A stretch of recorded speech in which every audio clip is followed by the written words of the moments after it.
గమనించారు కదా, నేను కొద్ది సీఎం గారిని అయ్యి అడుగుతుంటే దానికి ఏం చేస్తారంటే వాళ్ళు అడిగాడు అంటారు. నేను అడిగింది ఎవరి కోసం? ప్రజల కోసం, నా కోసం కాదు. నేను 25,000 పట్టాలు ఇవ్వాలి, అప్పుడు ఈ పొద్దు నేను పోటీ చేసి హైదరాబాద్ కూర్చున్నా. నా కోసం కాదు కదా. ప్రజలు నాకు 5 సార్లు గెలిపించిన ప్రజలకి మాట నిలబెట్టుకునే దానికోసం ప్రయత్నం చేశాను. అది ఆలోచించాలి. దాన్ని ఒకేకరిస్తారు. వాసు అలిగాడు, వాసు బాగా సీఎం ఇంటర్వ్యూ లేదు. ఈ మధ్య సీఎం గారు ఇంటెలిజెన్స్ అన్నాడంట, వాసు వస్తే నాకు ఏదో ఉంటుంది, ఏదో అన్ని అడుగుతున్నాడు, గట్టిగా అడుగుతున్నాడు, మళ్ళీ ఉన్నది చెప్పాలా, లేకపోతే ప్రజల్లో జరుగుతున్న విషయాలు సీఎం చెప్పకపోతే చాలా ఇబ్బందులు జరుగుతాయి. అది డబ్బా కొట్టుకున్నాం అనుకోండి, ఏముంది, అందరిలాగా మనం కూడా డబ్బా కొడితే ఏమవుతుంది? కాబట్టి నేను ఉన్నదో చెప్తాను. ఎందుకంటే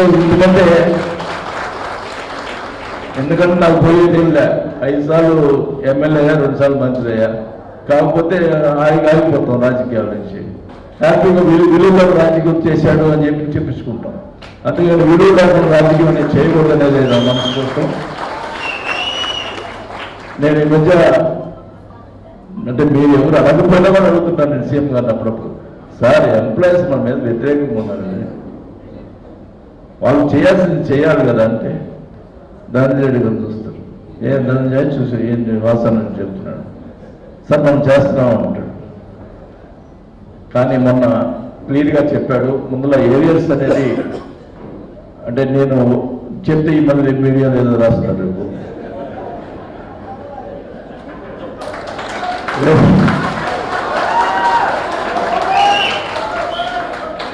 సీఎం గారు ఏం ఆశీర్వాదం చేశాడు, ఎందుకు నాకు ఇది అంటే మొన్న అడిగితే నేను సీఎం గారు పర్టికులర్గా మీ విషయం మీదే ఢిల్లీ పోయి మోడీ గారిని కలిసి డబ్బులు రావాల్సిన జిఎస్టీ డబ్బులు రావాల్సిన డబ్బుల కోసం పోయారు. ఆ డబ్బులు కూడా వస్తున్నాయి. మీ ఏరియాస్ అన్ని కూడా దాదాపు ఇందాక మన శ్రీనివాసరావు చెప్పినట్టు ఆ డబ్బులు ఖచ్చితంగా వస్తున్నాయని కూడా తెలియజేసుకుంటా ఉన్నాను. అంటే నేను అబద్ధాలు చెప్పను, ఉన్న విషయం చెప్తున్నాను. నేను అన్ని కలుగుతానే చెప్పాను, అవి వస్తున్నాయి.